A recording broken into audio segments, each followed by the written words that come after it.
10 novembre del 1975 si chiude ufficiosamente il contenzioso aperto tra l'Italia e l'allora Repubblica Socialista Federativa di Jugoslavia. Cessa de iure il territorio libero di Trieste, con la zona A definitivamente italiana e la B a Belgrado. La firma in calce venne messa dai due ministri degli esteri, per l'Italia Mariano Rumor, per la Jugoslavia Miloš Minić.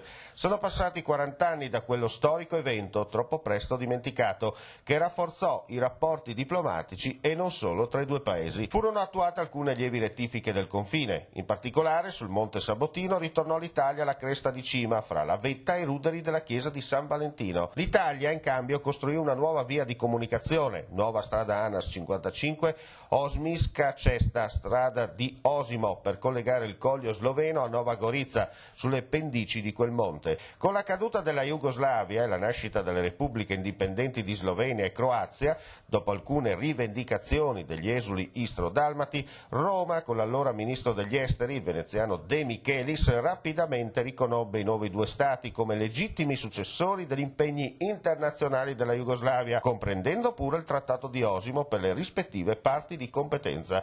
Sono passati 40 anni, lo scenario politico è mutato profondamente. Dal 20 dicembre del 2007 non esiste più nemmeno il confine orientale. Le vecchie ruggini paiono definitivamente sopite, lasciate a marcire nei ricordi di un passato ancora lastricato di ferite non del tutto guarite.